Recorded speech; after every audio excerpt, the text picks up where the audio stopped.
Então, boa noite a todos, todas e todos. Bem-vindas e bem-vindos. Espero que tenham aproveitado as festas de fim de ano sem abusar de tanto de comida como de proximidade social, né? Como a gente estava falando, esperar mais um pouquinho, né? Para ver se Tô as de coisas volta. passam. Bem, e hoje, né, como a gente comentou em dezembro, antes do recesso, hoje a gente vai começar a falar de números racionais, né? Nós falamos de números naturais e números inteiros, e a gente vai começar a falar de números racionais hoje. E para isso, nós temos uma convidada ilustre, né, que é a professora Letícia Rangel, que está aqui. Que embora, como vocês estão vendo, seja muito jovem, já é professora aposentada aqui do CAP da UFRJ, né? Então, acho que a maioria de vocês não deve conhecer, né? Porque foi quando você aposentou? Já tem quantos anos, Você Letícia? sabe que eu não sei, esse Tem negócio uns 3 anos, né, eu acho. eu acho que tem 4 anos. É. 4 anos. Então, eu acredito que na maioria de vocês entrou no curso, ela já tinha se aposentado. E a Letícia também, acho que eu tenho muito orgulho de dizer que foi a minha primeira orientanda de doutorado, né, assim. Foi. E que é uma honra. Foi muito bom, né? Isso. Foi muito bom. Foi um E, desafio, acho que para os dois, né, Vitor? Porque que foi a ainda não minha. existia o doutorado. Eu acho que isso é É, importante de dizer, né? Que não existia o exatamente. doutorado no PEMAT. Isso aí. E foi um acordo de muita confiança, de muita coragem, eu acho, que a gente estabeleceu Na COP. na COP com Maculan Uhum. foi uma etapa importante para abrir o doutorado, né, no PEMAT. Exatamente. Isso aí. Uma conquista muito importante abrir o doutorado no PEMAT, né, assim. Eu lembro que tinha discussão da composição da banca, que não foi uma banca nada fácil. Isso Foi aí. muito bom, muito Exatamente. bom. Enfim, mas a Letícia hoje está aqui, né? A gente, como eu disse, a gente vai começar a falar de números racionais, né? E a Letícia hoje está aqui para falar de um projeto no qual ela trabalha, que eu acho que é bastante relevante para a nossa disciplina, que é o livro aberto de matemática, que eu vou deixar ela falar mais já, né? Assim, não sei se alguém já ouviu falar nesse projeto aqui, já não. Então, o projeto do livro Boa Noite, Cássia.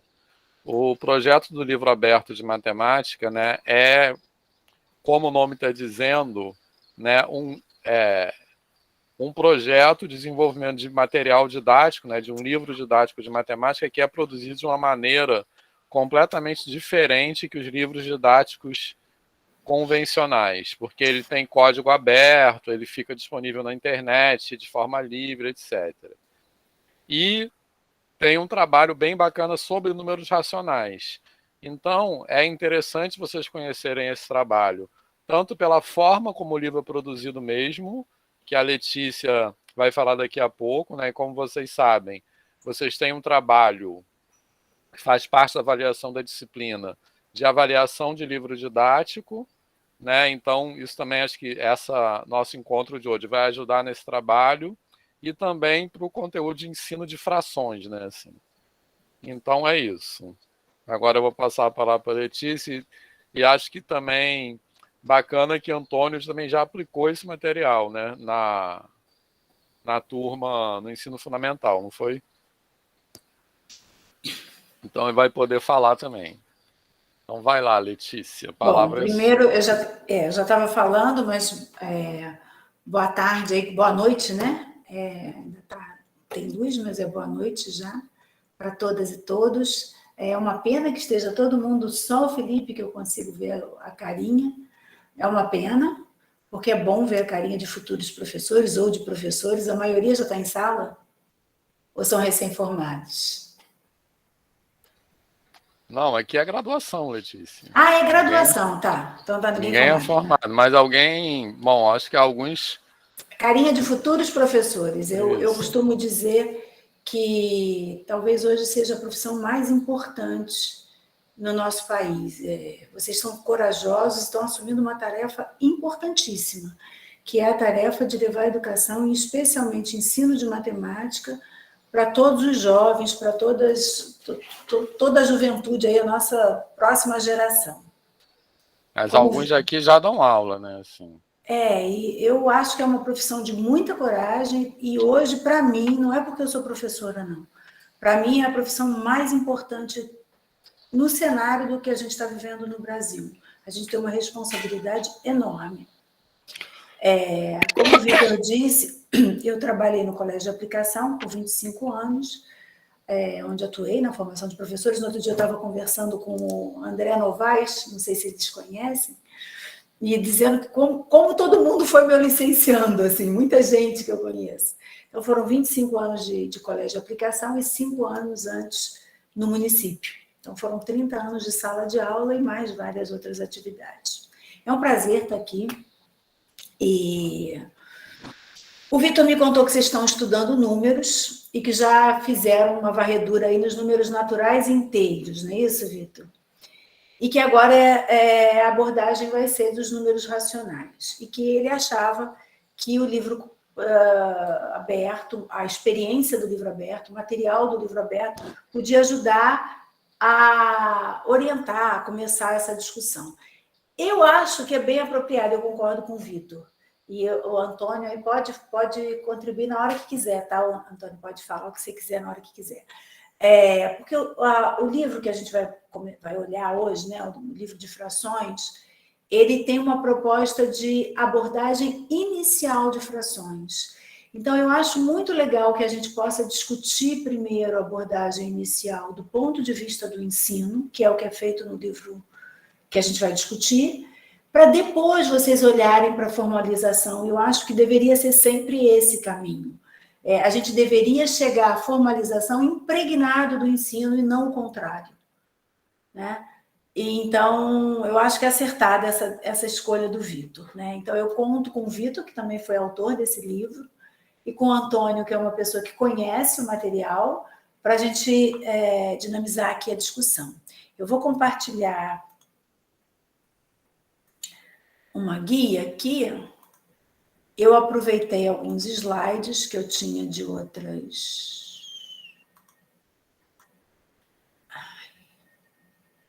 Deixa eu ver.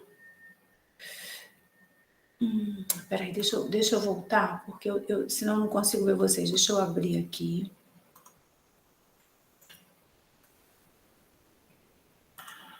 Esque.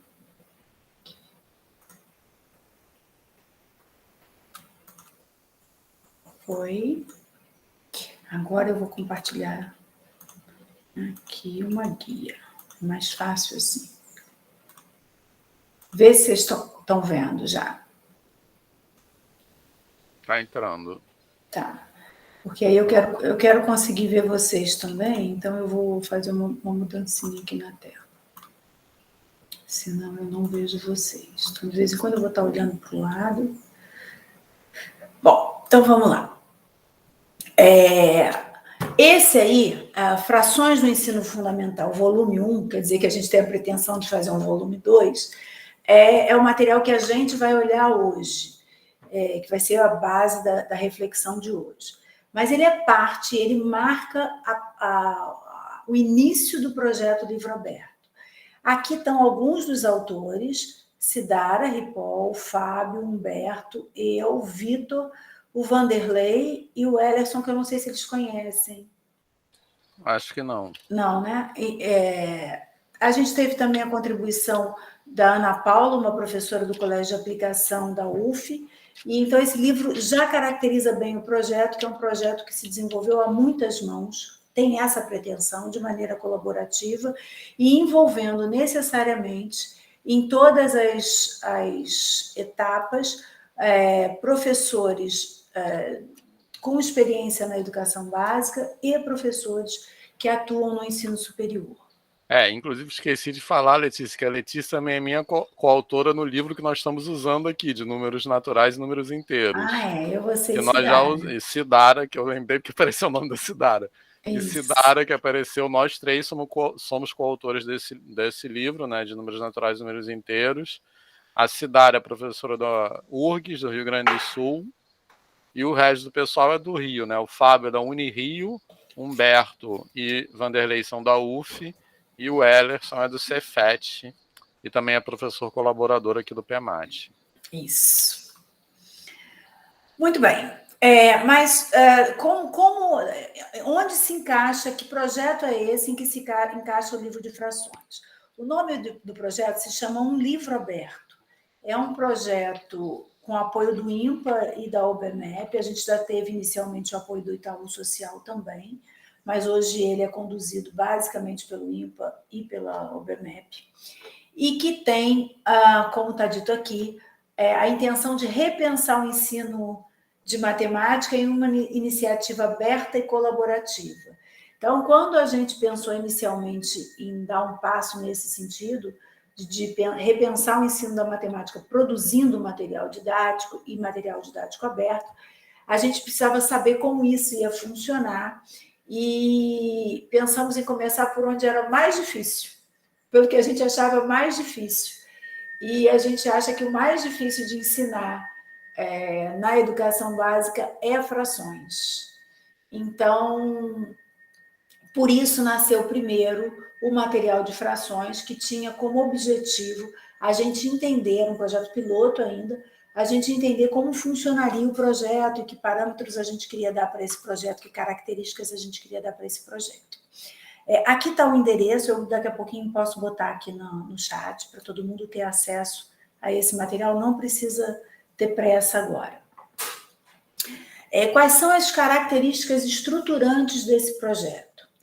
Primeiro, como o Vitor falou, eu acho que tem uma característica que não está aí, mas eu acho que era a primeira, é que ele fosse escrito de maneira colaborativa, necessariamente envolvendo em todas as etapas professores da educação básica, com experiência na educação básica, e professores que atuam no ensino superior, preferencialmente ligados à formação de professores.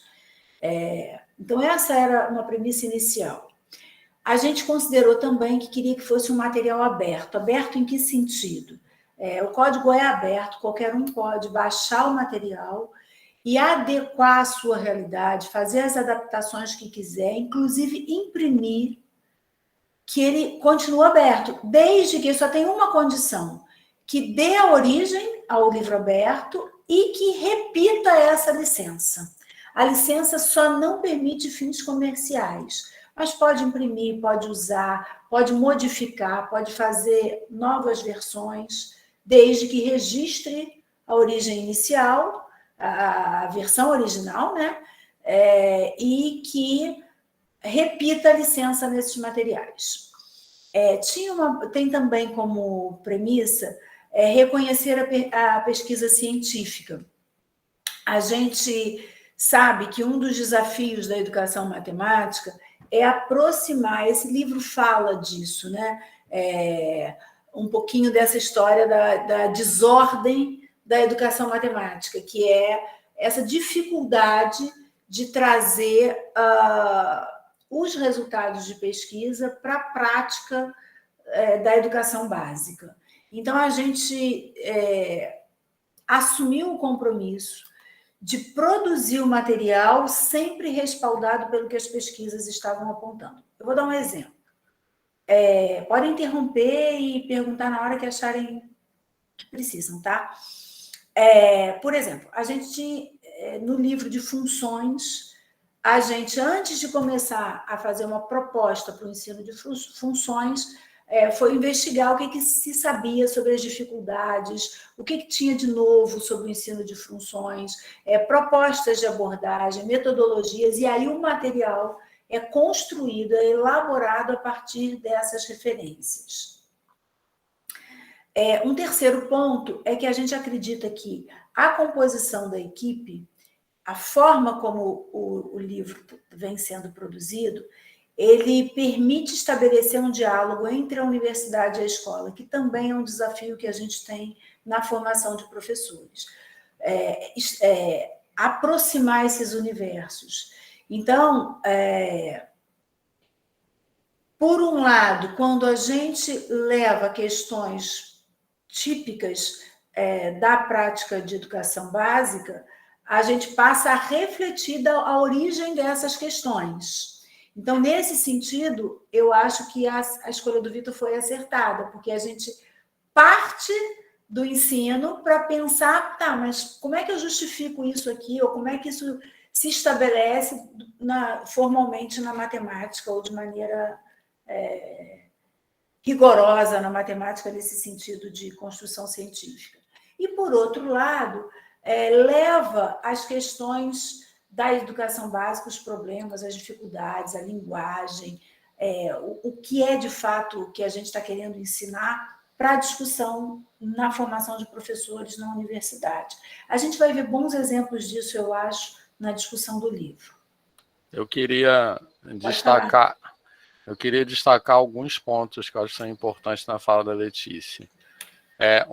Né, como ela descreveu, é esse modelo de licença, né, do livro, como ela disse, que ele é aberto, então a pessoa pode pegar e fazer modificações nesse livro, né, assim, pode editar o livro. Então, como ela disse, né, importante, a única exigência é que a pessoa não pode se apropriar disso e ter lucro, né? Então a pessoa pode fazer modificações desde que mantenha essa licença, essa mesma licença na sua nova versão que for gerada. Isso é uma condição desse tipo de licença, que eu não sei o nome, enfim. Mas como não sei o que. Assim. Esse símbolozinho que está aqui, ó. Uhum. Esse símbolo é o símbolo que caracteriza a licença. Isso. Mas nisso eu acho que tem duas coisas importantes. Um, que é um modelo de produção de livro muito diferente das editoras comerciais, que visam lucro, sobretudo, né? Então, muitas vezes a gente tem o PNLD, né? Que é o Programa Nacional de Livro Didático. Então, muitas editoras fazem o mínimo para se adaptar ao PNLD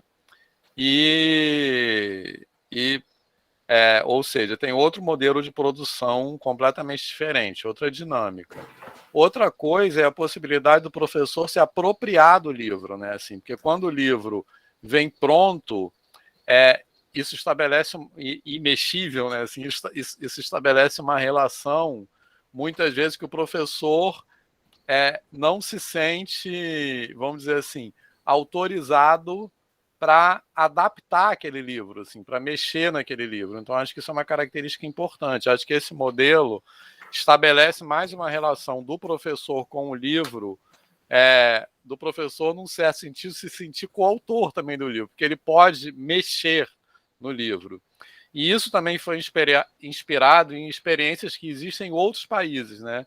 Tem uma experiência em Israel, tem uma experiência na França, que são livros que também são produzidos dessa forma, que os professores podem editar o livro. Então, acho que isso é uma característica importante, né? Assim. Isso que o Vitor... Eu vou começar pela última coisa que você falou, Vitor. Isso que você está falando é exatamente reconhecer e estimular o protagonismo do livro didático. A gente entende que o livro didático tem um papel importante, mas ele não pode limitar o trabalho do professor, ele não pode amarrar o trabalho do professor.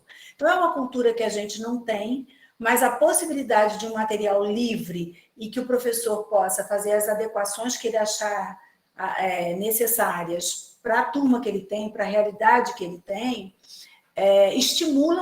reconhece e estimula esse protagonismo, tá certo?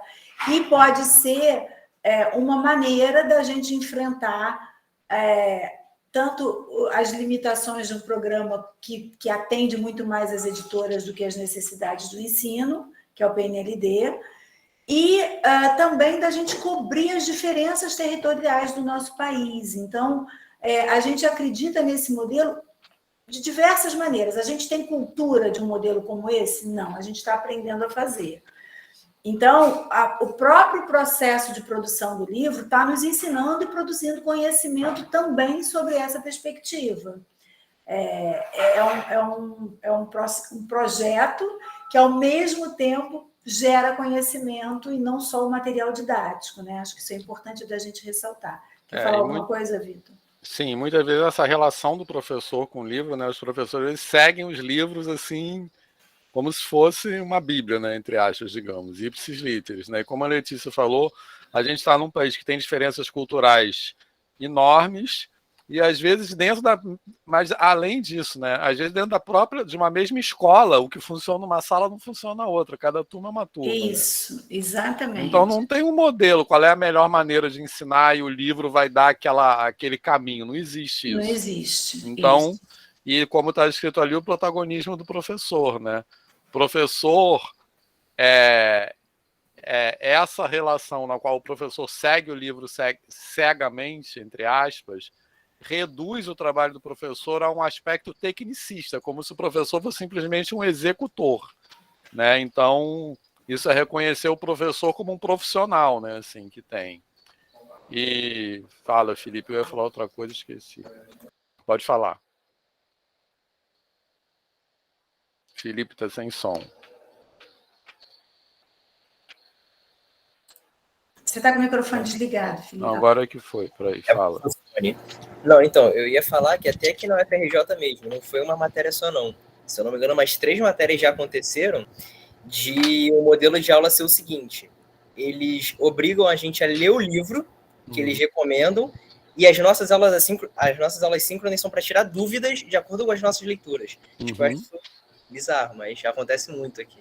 Mas antes do remoto também acontecia, né? Enfim, da aula no ensino superior também ser a cópia do livro.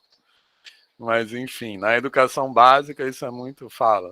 Felipe, eu acho que você está chamando a atenção que o problema não se concentra na educação básica. Essa cultura de seguir o livro a fio, e isso ser professor, ela invade também o ensino superior. Então, não dá para a gente imaginar que essa prática é só nossa na educação básica.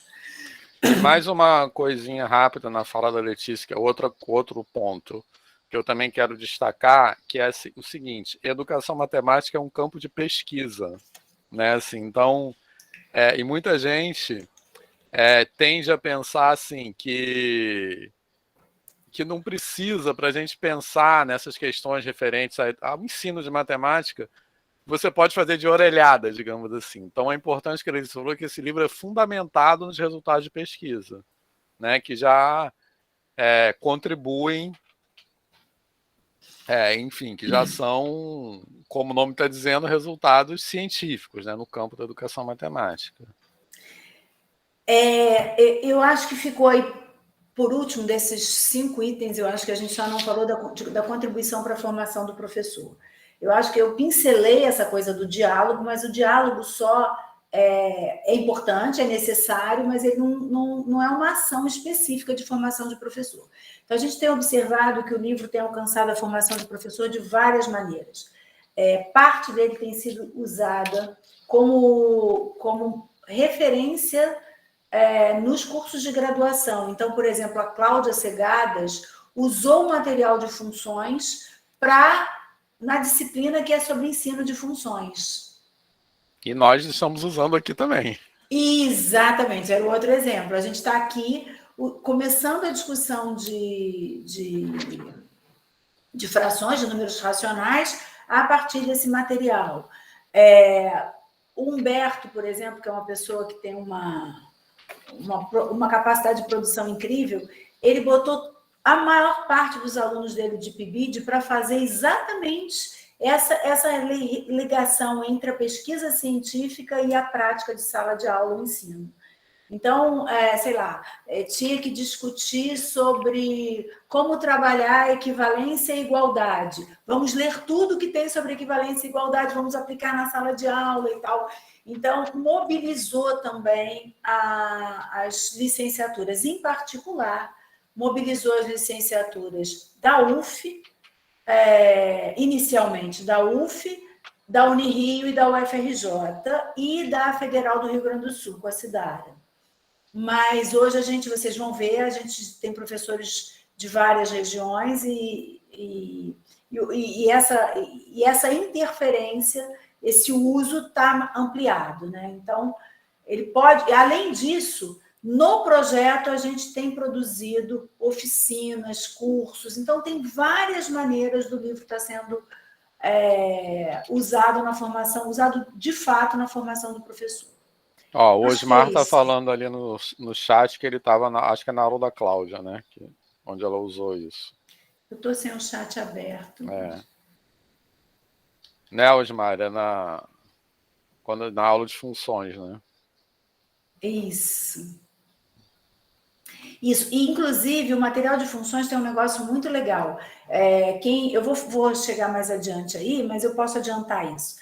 O material de funções, os professores responsáveis pela redação do material, pela primeira redação, que ficaram bem à frente da proposta, são o professor Gladson e o professor Michel, ambos da Unirio. E eles trazem uma coisa que pouca gente conhece ainda, um recurso que a gente conhece pouco. A gente conhece muito GeoGebra e conhece pouco Desmos. E eles têm usado Desmos para o ensino de funções, e o Desmos assim, muda muito a nossa perspectiva sobre o ensino de funções. Muito, muito mesmo. Então, o material traz muita novidade também, que eu acho que é uma coisa que não está listada aí, porque não é uma característica estruturante, mas é uma consequência. Ele tem trazido muita novidade com essa busca da pesquisa científica. Acho que do material as questões estruturais são essas. Vamos lá. A gente aqui, eu não estou diferenciando nenhum professor, mas é para mostrar a variedade a quantidade de gente envolvida diretamente na redação e na revisão. Então, aqui, olha, talvez vocês conheçam a Gisela, aí dos corredores da UFRJ, esse é o Humberto Bortolossi, o professor da UF que eu falei. Olha, a Kênia é uma professora do Instituto Federal de São Paulo, o Ezequiel é um cara de educação, mas que também passeia pela matemática pura, enfim. É um cara com uma experiência, não é brasileiro, é mexicano, e trouxe bastante contribuições para o material. Laila da UF, Luciane Velasquez, eu acho que vocês também conhecem, que trabalha com estatística e probabilidade. O Márcio é um professor também que tem contribuído muito, tem professor do Colégio Naval, da Rural, eu aqui. Mais professores de vários lugares. O Ney vocês conhecem, o Vitor está aqui, Vanessa foi daí da UFRJ e está fazendo estatística agora, Eurico da São Carlos, Vanderlei, que a gente falou de Resende, o Ellerson. Então, tem bastante gente. Simone da Seduc, de Santa Maria. Mais gente. A gente trabalhou com pessoas também que não são da área de educação, mas que têm trabalhado na produção do projeto gráfico, da ilustração do material. Então, esses Agnes, o Enzo, são estagiários que têm trabalhado com a gente, o Tarso também. O Ezequiel, que curte essa coisa de arte, tem ajudado esse pessoal. E a gente compõe também um grupo, que é esse grupo aqui, que fica na gerência, na administração do projeto, né? Que a gente chama de um conselho diretor. Bom, esses aqui são os materiais organizados segundo assuntos, que a gente chama de módulos. Então, hoje, a gente tem produzido, ainda não finalizados. Primeiro, a gente entende que esse material nunca vai estar finalizado. Ele vai estar completo, suficientemente completo para uso. Mas um material que a gente vai admitir como sempre vivo, admitindo mudanças. Então, essa também é uma característica de um material assim, escrito a muitas mãos, fundado em colaboração. Então, a gente não diz que o material está pronto, finalizado, mas ele já está pronto para uso. A gente tem o material de frações, que é o que a gente vai olhar hoje, tem o material de pensamento computacional, que é uma novidade aí. A gente se organizou e o nosso trabalho foi bastante influenciado pela base. Então, a gente procurou estar próximo do que a base propõe, mas de maneira crítica e fazendo as adequações que a gente achava necessário, complementação, enfim. O que a gente ainda não fez eu acho que a gente tem que fazer para que esse material chegue às escolas, é fazer uma proposta de uso desse material, que eu acho que eu não ressaltei ainda, para o ensino médio. Eu não falei isso, eu acho que eu pulei. Como eu disse, frações foi o material piloto. É o único material destinado ao ensino fundamental. Todos os outros são para o ensino médio. Então, a gente já sabia desde o início que o livro seria escrito para o ensino médio. Por quê? Porque a gente entendia que o ensino médio seria o campo mais fácil de estabelecer o diálogo entre a escola e a universidade. E a gente aprendeu e confirmou isso no livro de frações, vocês vão poder ver isso na redação do livro. Então, a gente já sabia, desde o início, que o projeto teria como foco inicial o ensino médio. Então, esse material com uma corzinha diferente, além do de frações, ele cobre o programa de ensino médio tradicional e o que agora a base determina. Então, o que a gente tem esbarrado neste momento é de pensar esse material segundo os itinerários formativos do novo ensino médio. Então, a gente quer que esse material entre nas escolas, para que os professores tenham autonomia necessária para construir, desenhar o novo percurso aí de ensino médio a partir do que eles acreditam. Então, a gente acha que também é um instrumento que pode ajudar o professor nesse processo aí, não ficar refém de apostilas de município, de estado, de redes, né?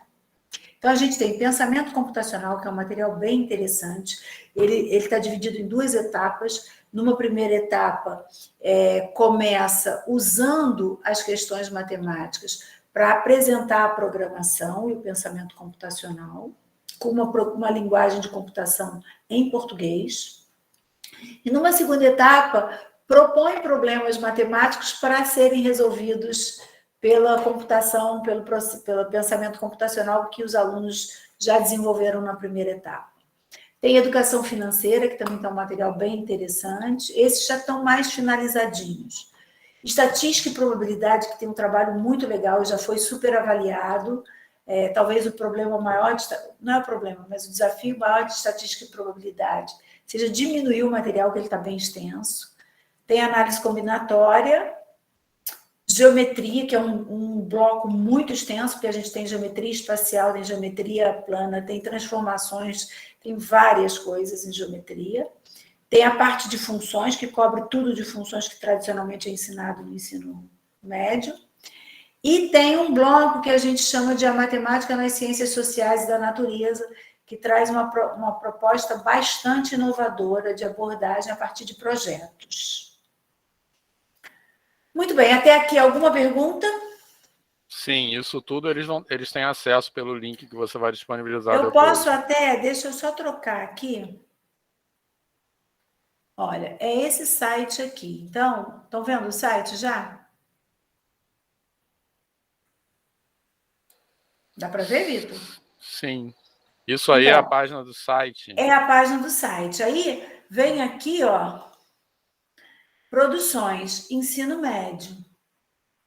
No ensino médio, busca o material que quer, que se quiser ver. Estatística e probabilidade está lá, ó. Versão do aluno, versão do professor. Todo material tem uma versão do aluno e uma versão do professor. E o que diferencia essencialmente a versão do aluno para a versão do professor?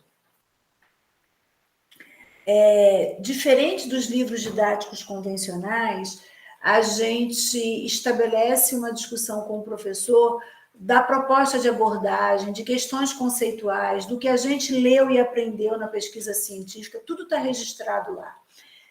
Todos os exercícios têm solução e não só a resposta. Cada atividade tem especificada quais são os seus objetivos, observações se houver necessidade para aplicação. Então, essa é a diferença entre o livro do aluno e o livro do professor. O livro do professor tem essas informações, então ele é muito mais extenso do que o livro do aluno e ele contém o livro do aluno. A gente vai ver isso no livro de frações. Tá? Para alguns desses módulos,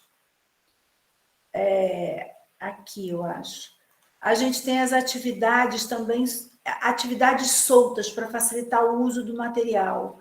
Então, por exemplo, funções. Se um professor quiser pegar só uma das atividades, a atividade arranha-céu, ele vem aqui e pega só essa atividade e imprime só essa atividade e leva para a sua sala de aula. Então, a gente buscou facilitar o acesso às atividades também, imediatamente, e não precisar do livro todo para recortar uma atividade e aplicar com seus alunos, tá vendo? Cada página dessa tem uma atividade do livro. Tá? Alguém tem alguma dúvida? Se clicar, vai ver a atividade e qual a habilidade que ela trabalha, enfim. E depois eu boto esse link lá no Google Classroom. Eu posso até botar aqui no... Deixa eu voltar para o original. Eu boto no chat. Então bota aí, então. Aí depois eu boto lá, porque... Deixa eu voltar aqui em vocês. Espera aí. Tudo está disponível, está disponível. A parte de chegar ao código-fonte não é muito trivial, não, porque a gente usa uma outra plataforma. Mas tem uma explicação aqui, a gente está melhorando isso, porque no início a gente tinha a intenção de criar uma plataforma interativa, e esse processo de criar a plataforma, que depende de programadores, ele está demorando muito mais do que a produção do texto, tá? Então, isso não está muito fácil. Mas tem uma comunidade para a gente trabalhar e botar as questões. Tem uma discussão com os professores, um espaço de discussão.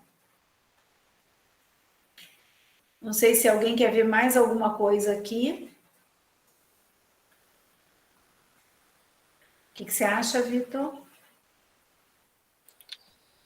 Não, eu acho que pode passar para frações. Tá. Não sei, a menos que tenha alguma coisa mais geral que você queira Se falar. alguém, E se alguém não, tiver se alguém alguma tiver uma pergunta. pergunta só. Eu acho que é importante a gente, eu dizer que... Qual tela que eu estou compartilhando? Que eu já não sei. Qual que eu estou compartilhando? Nenhuma agora. Você Nenhuma. tirou. Então vamos lá.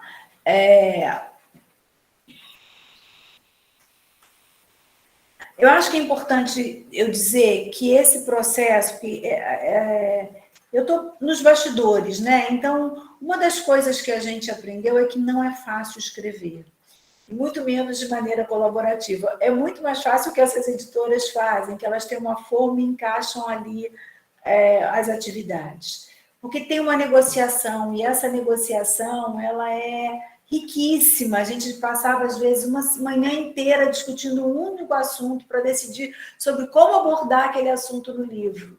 Então, esse foi um desafio tremendo, e ainda assim a gente percebe que a redação não reflete exatamente a nossa intenção. O quanto é difícil escrever para o ensino, o quanto é difícil, e o quanto isso deve ser incentivado na formação inicial.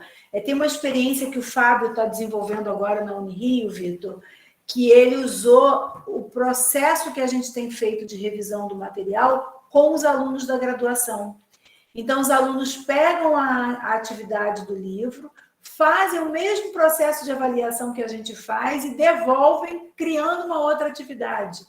Então, olha como tem múltiplas possibilidades de uso desse material na formação do professor, né? Bom, então chega de falar do projeto de maneira geral e vamos ao livro de frações, como eu fiz aqui um recorte da página do projeto. Aqui tem o livro de frações e, como eu disse, o professor também pode pegar as atividades separadamente nessa parte aqui. Tá? Não sei se o Antônio chegou a usar o livro todo ou chegou a usar essa parte das atividades, Antônio.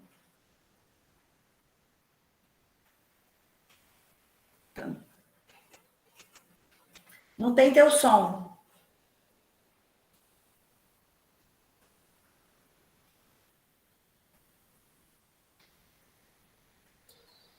Tá sem som. Vai lá, daqui a pouco ele fala. Tá. Então, vamos lá. Já sabemos sobre o material, então vamos discutir agora frações. Por que a gente escolheu frações? Eu já até deu um spoiler, né? Por que a gente escolheu... Antônio, quer falar? Você usou as atividades ou o sim, livro? agora estou sendo ouvido, né? Letícia, pois é, eu usei mais de uma vez, em nenhuma delas eu consegui usar o material todo. Mas eu usei. E, como você disse, né? Também usei também usei o material de estatística e probabilidade lá no ensino médio.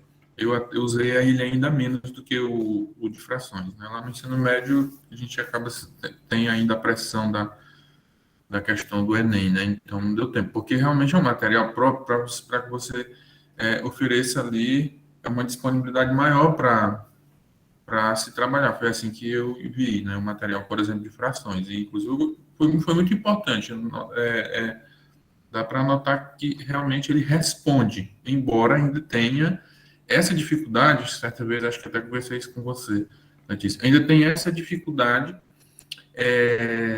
de linguagem, talvez. Não sei se é uma dificuldade, na verdade, porque parece que a gente tem não sei se é um vício, mas a gente meio que tem esse parâmetro já do livro didático, a gente fica fazendo essa associação sempre. Então, eu acho que o material ele vai ter que encontrar o seu jeito, a sua linguagem própria, né? E à medida que for recebendo contribuições, eu imagino que seja a partir disso.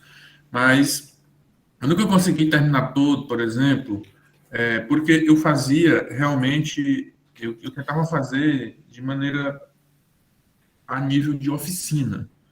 Então, eu tentava fazer e também na época eu estava juntando esses, eu ainda tenho, não sei onde. Eu ficava, eu lembro que o Sérgio também na época trabalhava, e eu ficava reunindo ali as atividades e tirando fotografias e guardando. Então, eu estava trabalhando bem devagar, assim, tentando também funcionar como um teste ali, para ver como que ficava.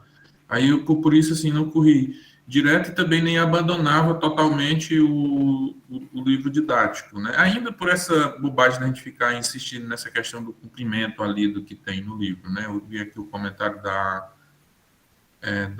Larissa, que disse assim, antes de eu mudar de curso, metade das minhas aulas eram assim, cópia do livro. Na verdade, eu passei muito tempo que era uma Bíblia sagrada para mim, essa questão do livro didático. Então, eu seguia, assim, de tal maneira muito fiel, até que isso demorou para mim a perceber que não fazia tanto sentido assim. Você está, assim, sempre muito apavorado no cumprimento daquilo. Se de repente o importante você não está conseguindo fazer, né? Que é fazer com que de fato todo mundo compreenda as coisas que a gente está fazendo. Aí desse jeito a gente é obrigado a meio que atropelar as coisas. Quando eu já fui trabalhar, a minha primeira, nem foi aí o primeiro material que eu conheci que teve aí um pouco já desse novo jeito de eu olhar para as coisas. Foi lá para 2011, 2012, ainda foi naquele primeiro materialzinho que eu até trouxe lá do Rio, que era a nível quase que de cartilha, lembra? Aquele material que ainda era sobre números. Começava sobre números, que inspirou esse projeto aqui mais tarde, né? Então, foi a partir dali que eu já comecei a tentar, não necessariamente seguir realmente essa questão do livro. E quando eu tive a oportunidade aí, eu consegui fazer de maneira muito de oficina mesmo, assim. Eu acho que o seu depoimento, Antônio, mostra exatamente o que a gente não quer. A gente não quer que o nosso livro seja igual a um livro didático tradicional. Que bom que você fez os recortes que você julgou que eram necessários para a sua prática. Então, isso é importante, é assim que a gente quer que o material seja usado. E também a gente acha que o material pode ser melhorado a partir desse uso. A gente entende que é um material vivo nesse sentido também. Então, vamos lá. Posso continuar? Posso. Por que frações? Eu já tinha dado um spoiler, né? Porque frações a gente entendeu que era um dos assuntos mais difíceis de se ensinar na educação básica, se não o mais difícil. Mas, botando concretamente, a gente pode destacar algumas coisas que são importantes do ensino de frações. A primeira são os vários significados ou construtos, como normalmente esses significados são chamados. Então, a gente sabe que a gente lida com frações em contextos em que existe uma relação de parte e todo. Frações também vão dar conta de registrar a divisão num universo que não é o universo dos números naturais. Vão ser formas de representação de razões que não são números, mas, na verdade, que estabelecem, que registram uma relação. As frações são necessárias para a gente estabelecer uma medida, então elas aí também têm um contexto de número mesmo, e também como operador, trabalhando a redução e a ampliação. Então, são vários contextos em que a fração assume significados diferentes. Isso já é um desafio por si só. A gente tem um histórico que se mantém de práticas de sala de aula que trabalham com a memorização de regras. Eu acho que talvez a mais emblemática do ponto de vista do ensino de frações é a da divisão. Como a gente divide frações? Repete a primeira e multiplica pelo inverso da segunda. Essa informação é uma regra. E que nem precisava ser essa. A gente podia reduzir ao mesmo denominador e dividir os numeradores. Então, a memorização de regras, ela é muito forte no ensino de frações.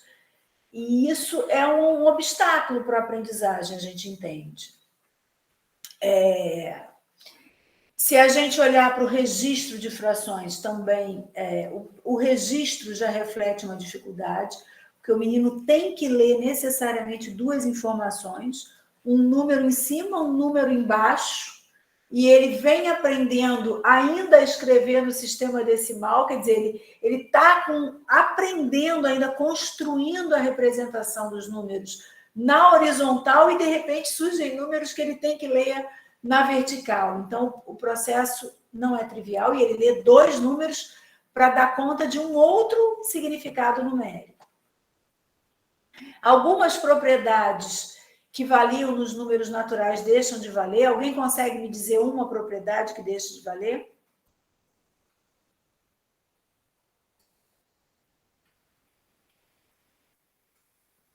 Pode arriscar, sem medo. Calma, eu não entendi a pergunta, você puder repetir rapidinho. Tem algumas propriedades que valem nos números naturais e que deixam de valer nos números racionais. Tem o contrário também. Tem coisas que não valem nos naturais e que vão valer nos racionais. Por exemplo, a divisão. Nos naturais, a divisão entre dividir 5 por 3 não tem um resultado, uma divisão exata. Mas nos racionais, a divisão de 5 por 3 tem um número resultado, que é o 5/3, tá certo? Mas tem propriedades que valem nos naturais e que deixam de valer nos racionais. Alguém consegue me dizer uma?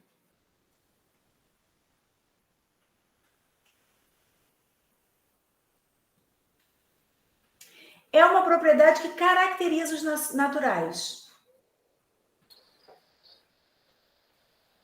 Seria a ideia de sucessor? Perfeito, Sim. Felipe. Perfeito. Então, o que a ideia de sucessor diz nos naturais e também nos inteiros, né? Você pode dizer quem é o próximo. Entre um número e seu sucessor não tem ninguém. Não tem nenhum outro número. O que se opõe a isso nos racionais? Posso falar, Letícia? Pode, claro. É a densidade, né? Nos racionais, entre dois números racionais, sempre tem outro. Não tem essa ideia. A gente não tem essa ideia a gente não pode construir uma ideia de sucessor como a gente pode construir e que é definidora, né? Que é central para a estrutura dos naturais e dos inteiros, né? Assim. E isso é uma coisa que é muito importante. É uma coisa que tem que ser desconstruída e reconstruída, né? Quando a gente começa a trabalhar com números racionais. E muitas vezes na educação básica a gente dá pouco atenção a isso, né? E aí isso produz, às vezes, visões assim, relativamente comum, Antônio e Letícia podem me corrigir, que eu não sou professor de educação básica, mas assim, uma visão de que 0,1 o próximo a 0,2, assim. Coisas assim, entendeu? Então, isso que o Vitor está falando, eu sei que o Vitor foi longe, ele foi lá na densidade, mas até a gente chegar à densidade, do ponto de vista do ensino, tem um monte de implicações. Ele está falando do 0,1, achar que o sucessor do 0,1 é o 0,2, mas isso implica também no aluno achar que o 0,1 é menor do que o 0,07, por exemplo. Ou que o 0,7 é menor que o 0,34. Tá certo? Então tem uma influência direta na comparação, né? Então, porque ele não consegue, ele lê o número sem perceber a continuidade, né? Nem a continuidade, mas sem compreender a densidade, né? No caso é a densidade. É a densidade, isso. Então, não é que o aluno tenha que saber isso, mas a gente tem que saber que o que a gente está exigindo dele é a compreensão da densidade. Então, é difícil. É por isso que é difícil ensinar frações. Por trás desse ensino tem raciocínios muito sofisticados. Fala. Então, isso a gente já... Quando a gente falou dos números inteiros, a gente falou muito das ressignificações, né? Coisas que são ressignificadas quando a gente começa a trabalhar com números negativos, né? Assim. Então, isso que a Letícia está falando é outro caso, né? Quando a gente começa a trabalhar com números não inteiros. Mas, o tempo todo na educação básica, quando a gente introduz um novo tipo de número ou um novo conjunto numérico, para falar, enfim, é preciso ressignificar. Então, tem coisas que deixam de valer e passam a valer outras. Então, como professor, a gente precisa ter atenção a isso, né? Então, é um trabalho que tem que ser... O professor tem que estar consciente disso, que não é simples para o aluno pensar nas coisas que valem, vamos dizer assim, que valem de outra forma, né? Assim. Eu quero propor um desafio, olha só. Vários significados. O menino saiu dos naturais. Nos naturais, ele trabalha basicamente essencialmente com um significado. Qual? A ideia de contagem? A ideia de contagem. Só isso já muda muito. Ele não vai... Ele usa os naturais para contar, para codificar, não é isso? Para ordenar e tal, mas só...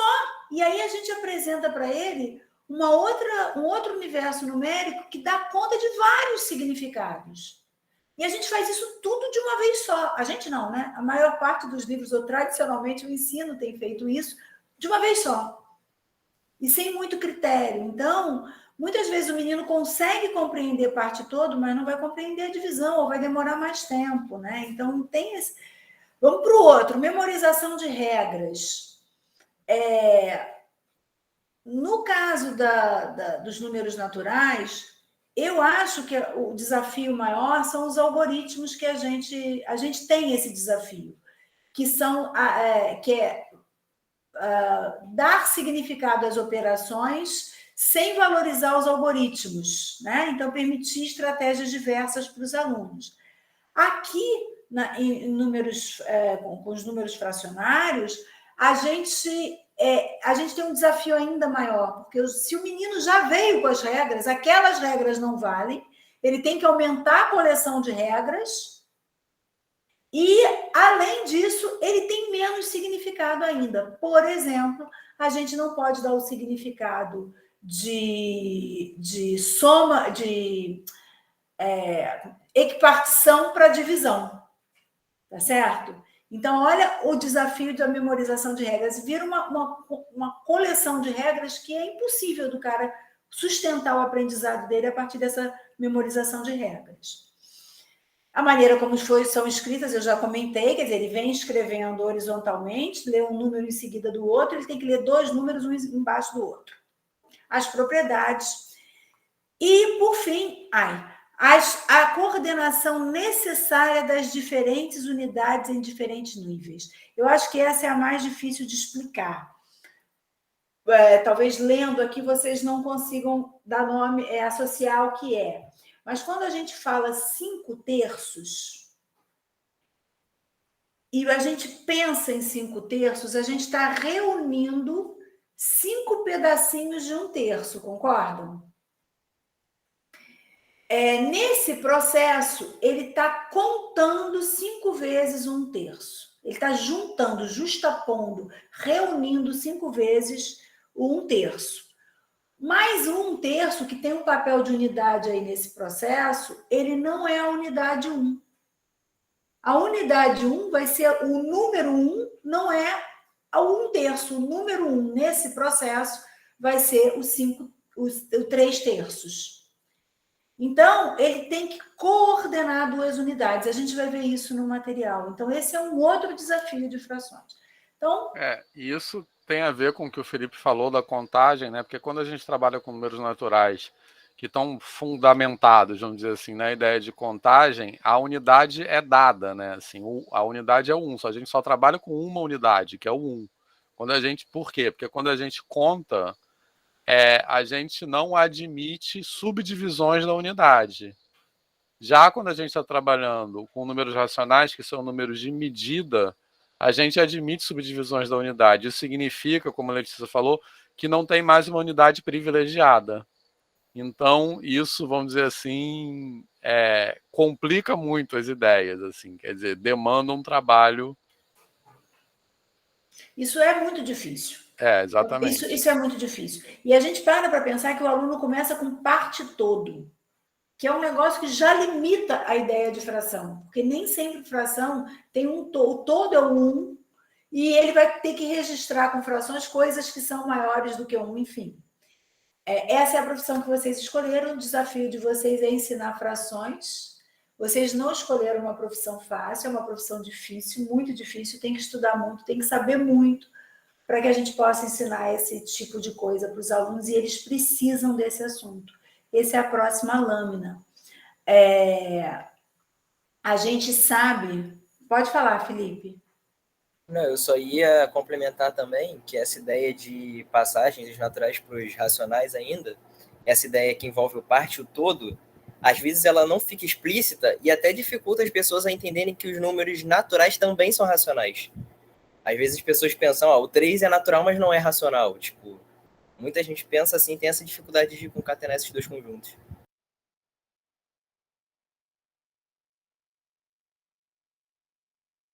Tá desligado o microfone. Desliguei para não te atrapalhar. Por exemplo, essa ideia de parte todo, nada serve para trabalhar com razão. Porque razão não necessariamente você está trabalhando parte todo. Razão, ele precisa comparar 2 coisas que podem ser parte todo, mas não necessariamente. Então, a limitação à parte todo ela é muito, muito ruim para o menino, né? No entanto, a gente tem que ensinar isso aqui, a gente precisa ensinar. E essa dificuldade toda a gente vai ter que enfrentar em sala de aula com alunos de 6º ano, que é a série mais difícil ainda, né, Antônio?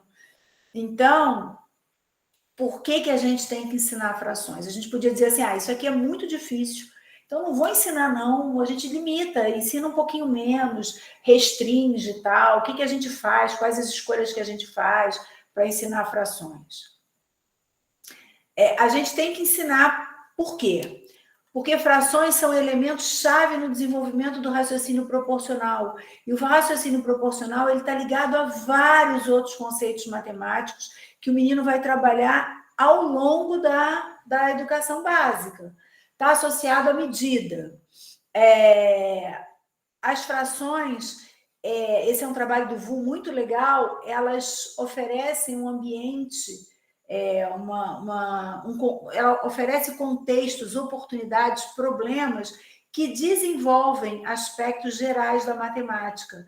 Então, essas dificuldades ajudam a gente a explorar generalizações e abstrações que também são essenciais para o desenvolvimento e aprendizado da álgebra. Então, a gente precisa ensinar frações não só para o menino dar conta da cidadania que ele precisa, de ser cidadão, mas também para que ele possa aprender matemática mais adiante. E tem uma pesquisa muito interessante que diz que existe uma correlação forte entre o conhecimento de frações e o desenvolvimento como um todo em matemática no ensino médio.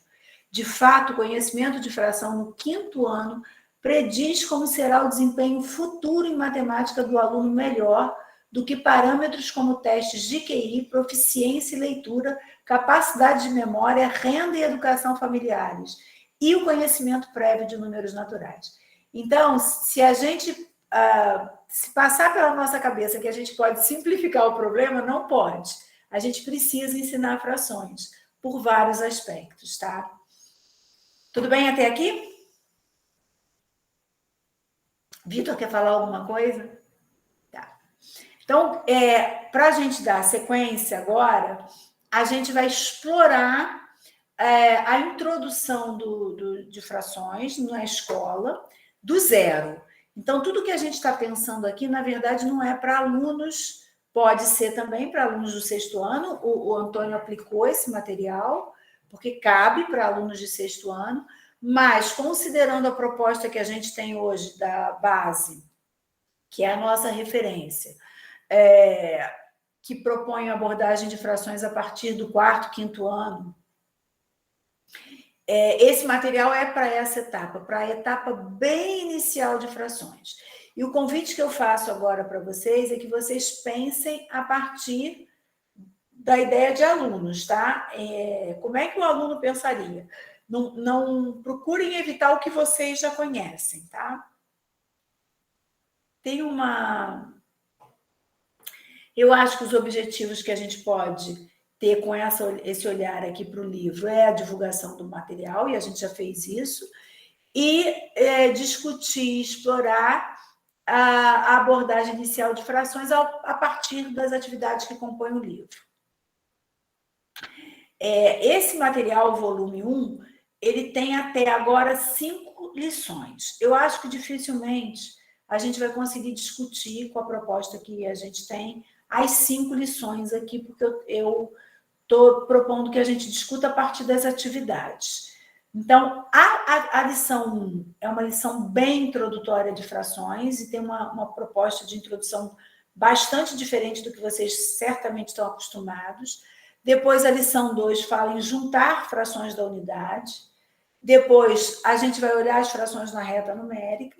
Na 4ª lição, trabalha a equivalência e a comparação de frações. E a 5ª lição, a gente já entra nas operações. Se a gente cumprir as 4, eu acho que fica mais fácil de pensar sobre as operações, tá? Pode ser assim, Vitor? Então, vamos lá.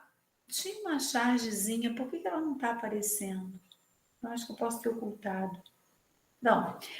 Vamos lá, organização do texto, esse é o sumário, mais ou menos o que eu já mostrei naquela tabelinha.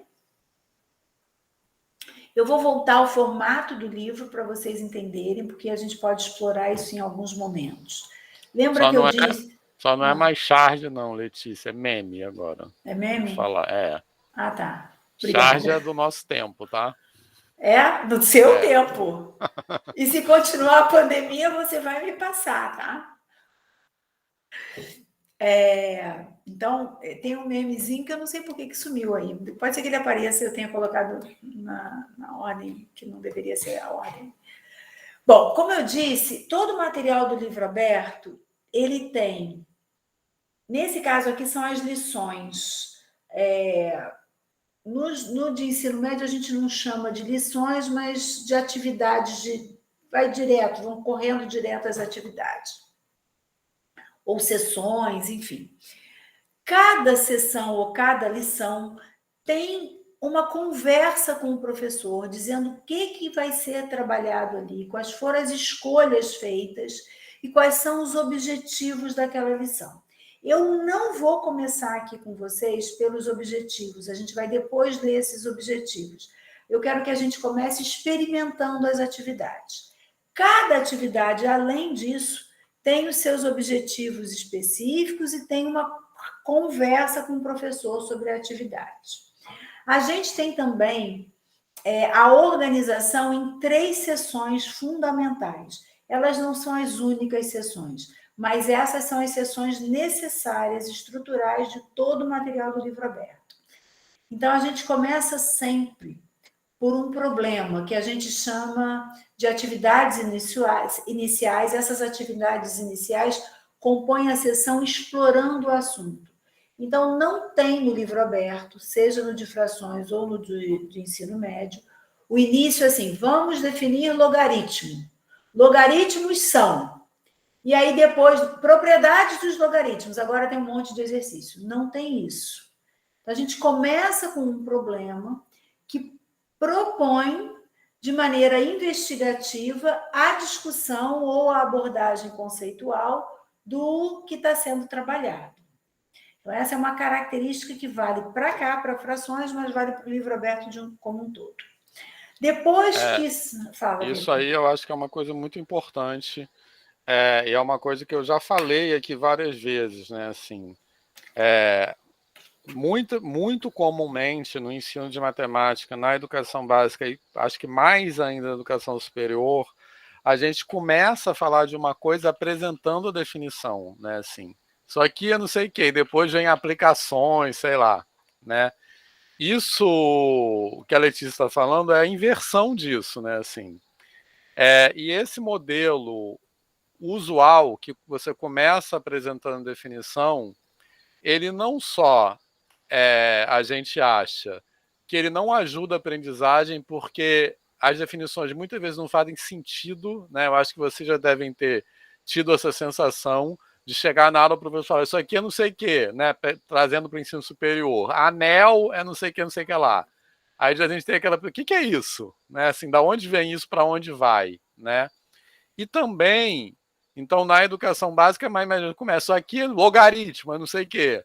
Né? Que sensação que o aluno tem no ensino médio com isso? E também esse roteiro de começar com as definições tem a ver com o que a gente tem chamado de uma matemática não problematizada.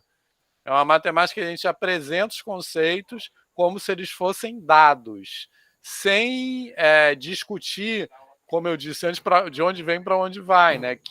A que questões esse conceito atende, digamos assim, né? E isso é uma visão errada até de como a matemática se desenvolve como ciência mesmo, assim. Porque parece que as definições inventam as ideias. E não é assim na história da matemática. As definições, em geral, vêm por último. As definições, elas vêm para, digamos assim, capturar ideias que já existem, né? Assim, para descrever essas ideias formalmente e tal. Então, acho que esse ponto, que é muito característico do livro aberto e é uma ideia com a qual a gente defende nessa, enfim, é muito diferente desse usual. E eu acho que é muito importante destacar esse ponto. As definições são como o amadurecimento de uma ideia mesmo. Tem um processo grande até você chegar a uma definição ou a um teorema, enfim. E a gente inverte isso na sala de aula muitas vezes. Isso não é bom. Então, eu acho que é um momento também de ressaltar um princípio do livro aberto. A gente trabalha com a ideia de que menos é mais. Então, não tem uma quantidade enorme de exercícios repetitivos, mas a gente privilegia atividades em que o aluno tem protagonismo, que ele tem que perguntar, ele tem que responder, ele tem que refletir, ele tem que montar, construir, pensar. Então, esse também, a gente prefere ter menos atividades. Então, uma lição, sei lá, tem 14 atividades, 10 atividades, e não 35 exercícios repetitivos. Tá? Bom, depois que o assunto foi explorado, aí a gente passa para organizar as ideias. Então, aqueles conceitos explorados nas atividades da sessão explorando o assunto são organizados, sistematizados, registrados de maneira que o que foi discutido fica ali registrado para o aluno da maneira que a construção do conceito está sendo feita. Então, é progressivo esse organizando as ideias, vocês vão ver aqui. E isso vale para frações e vale para o ensino médio também. Depois disso, tem a sessão mão na massa, ou praticando, como está no livro do ensino médio, que aí sim vem novas atividades para aprofundar a discussão, para ele repetir em contextos diferentes o que ele aprendeu, então para ele exercitar mesmo, mas também para ele aprofundar, tá? Então a gente vai ver isso nessa construção. E esse processo, eu acho que é importante eu falar aqui, porque vocês vão ver também nas atividades selecionadas como a construção conceitual vai ganhando, vai se aprofundando na discussão das atividades, tá? É aqui. É o meme, né, Vitor? Então, a maneira como o livro ensina isso é burra. Seria muito mais simples se pensarmos em termos de pares ordenados, cada um pertencente a um anel comutativo não trivial munido das seguintes operações. Então, isso aqui seria a forma como vocês estariam aprendendo sobre números racionais se não tivessem um olhar para o ensino. E eu acho que esse registro aqui, esse gráfico, representa bem a ideia de que quanto mais tempo de universidade, menos você tem habilidade para explicar frações. Então, eu acho que é isso aí. Então, essas são as razões que nos levaram a escolher como tema inicial frações. Agora vamos colocar a mão na massa e começar a mexer na nossa reflexão a partir das atividades propostas para os alunos. Então, essa é a primeira atividade do livro de frações. Menino, a gente está aqui supondo que o menino não sabe nada de frações. Antes de eu discutir, eu queria dar um tempinho. Eu não sei como é que funciona, Vitor, mas pode dar um tempinho para eles tentarem pensar, né? Claro.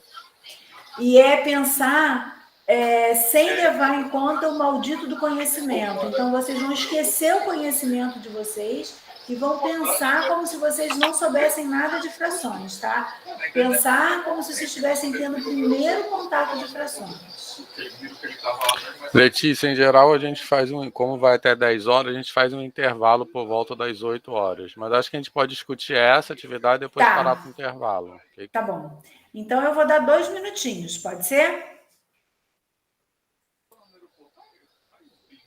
Eu posso então, para vocês, isso. Mas é para vocês pensarem, pessoal, nisso aí.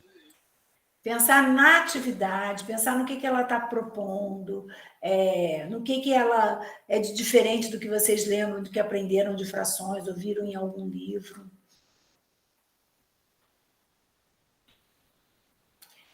Três amigos repartiram uma barra de chocolate. É a barra de chocolate, tá? Nisso a gente não fugiu. Veja como eles fizeram. Você concorda com essa divisão? Essa pergunta é dirigida ao aluno, tá? Explique. Com essa divisão, os 3 amigos receberam a mesma quantidade de chocolate? Desenhe uma divisão da barra de chocolate que permita que os 3 amigos recebam quantidades iguais de chocolate. Considerando a divisão da barra de chocolate em 3 partes iguais, como você nomearia a quantidade de chocolate que cada amigo receberia?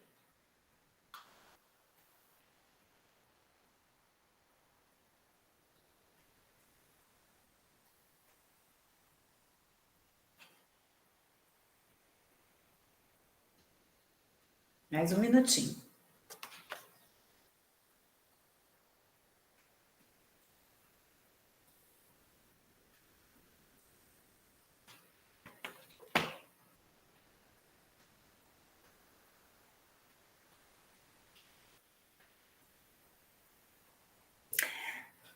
Prontos? Alguém precisa de mais tempo? Quem quer falar?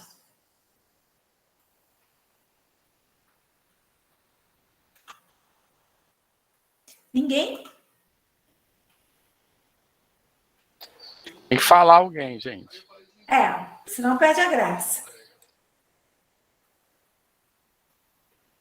Invertam a história. Imagina que são vocês na sala de aula e os seus alunos resolvem ficar calados. Não é legal. Vocês não querem ser esse professor, vocês querem ser um professor que os alunos participam. Então, vamos lá. Sem medo. Posso falar? Pode, Felipe. Assim, eu acho que é até difícil, né? Responder algumas delas tomando em conta que a gente não saiba, né? Uhum. Eu acho muito difícil isso. E esse Mas, exercício você vai ter que fazer para o resto da vida com a profissão que você escolheu. Porque imagina. você vai ensinar, então não tem jeito. Pois é. Mas, assim, eu acho que a letra D talvez seja mais difícil, né? De pensar assim. Mas, assim, a letra A, não concordo, né? Porque pela divisão que foi feita, um dos amigos recebeu mais chocolate do que os outros, né? E o outro também recebeu mais do que um, menos do que o outro, então eu não concordaria. E aí isso daí já responde a letra B, né? Que os 3 amigos não receberam a mesma quantidade de chocolate. Uhum. A letra C seria, tipo... Felipe, posso te interromper só um minutinho? Pode. Eu vou discutir primeiro a letra A e a letra B. Por que você acha que tem a pergunta B?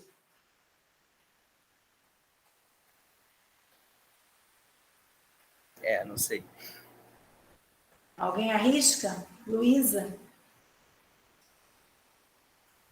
Para caso alguém responda assim na primeira? Exatamente. Porque um aluno pode responder que sim. Ele pode dizer, o mais velho fica com maior quantidade de chocolate. Tá certo? Ou quem chegou primeiro fica com a maior quantidade de chocolate. Ou quem está com mais fome fica com a maior quantidade de chocolate. Então, tem uma ideia aí de repartir. Mas a gente precisa que o aluno vá além do repartir. Ele precisa que ele construa a ideia de repartir em partes iguais. Tá certo? Então, continua, Felipe. Ou alguém interrompe o Felipe. Não, aí a letra C, se alguém quiser falar, não sei. Mas, Não, enfim, continua. a letra C seria, tipo, tentar dividir igualmente, né? Fazer o desenho ali, que aqui não tem como que você está compartilhando, mas seria, tipo, pegar aqui, de modo que cada barrinha fosse igual. Isso. Né? Agora a letra D é difícil. Porque já é automático na nossa cabeça dizer 1/3, mas eu não sei se essa seria a resposta ideal. Ótimo, Felipe. Primeiro pelo seguinte, o desenho tem um papel ali. Normalmente os livros já trazem o desenho pronto. Olha, você divide em 5 partes e toma 3. Ou divide em 3 partes e considera uma. E a gente não quer isso. Então, a gente quer primeiro que ele faça essa divisão. E vocês vão entender que a gente explora esse processo dele fazer a divisão o tempo todo, nessa lição 1. E o último item que você disse que você responderia foi perfeita a sua resposta. Que você responderia 1/3, porque você já sabe que é 1/3. E o seu aluno ainda não conhece frações. Mas ele talvez possa conhecer a expressão 1/3, e tudo bem. Mas a gente está esperando e admitindo que o aluno responda assim, 1/3. 1 de 3 pedaços. Então, ele está construindo ainda um vocabulário. A gente não tem a pressa de trazer o vocabulário para ele, tá certo? Então, essa eu acho que é o que destaca aqui dessa primeira lição. Vou passar para a próxima. Antes de passar para a próxima. Olha como a gente identificou os objetivos específicos dessa lição, dessa atividade. Levar o aluno a diferenciar a partição da unidade em partes quaisquer da partição da unidade em partes iguais. Então, por isso, tem a primeira pergunta e a segunda pergunta. A gente quer que ele divida em partes iguais. Depois, reconhecer a necessidade de uma expressão verbal que identifique uma das partes iguais em uma partição da unidade. Então, ele não pode usar o número 2 sozinho, ele não pode usar o 3, ele não usa a contagem, ele precisa de mais informação do que uma parte, 2 partes, 3 partes, tá certo? Então, diferenciar. Aí, aqui são as questões específicas dessa atividade. A partição da unidade em 3 partes iguais, da partição da unidade em 3 partes quaisquer, da partição da unidade tem 3 partes iguais. E compreender as expressões 1/3 D, terça parte D, como formas de identificar uma das partes da equipartição da unidade em 3 partes iguais. Então, a gente começa com ele construindo esse vocabulário, sem o registro numérico ainda, tá? Pode falar, quem abriu o microfone. Eu. Fala, Vitor. Eu queria... Já acabou de falar sobre essa atividade? Então, acho que a gente pode fazer um intervalo antes de passar para a próxima ideia, mas eu queria, antes disso, volta na atividade, por favor, Letícia.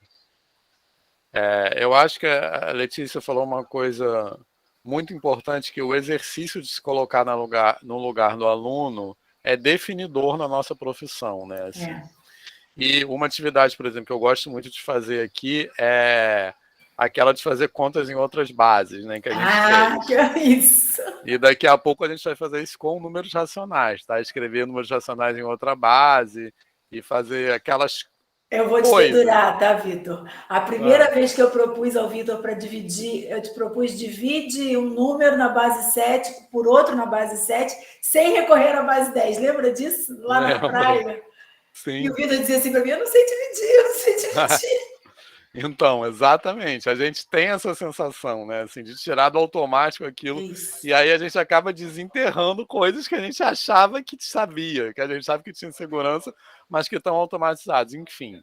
Mas esse exercício de se colocar no lugar do aluno é definidor da nossa profissão. E muitos colegas têm muita dificuldade em fazer isso. Enfim, ou não foram formados assim, né?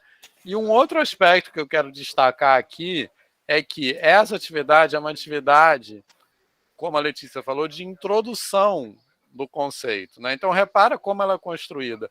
Nesse momento de introdução, né, que é assim, que o aluno está, digamos assim, a gente está provocando que o aluno pense naquilo pela primeira vez e tal, é muito importante também a gente sair do lugar do certo e errado, né?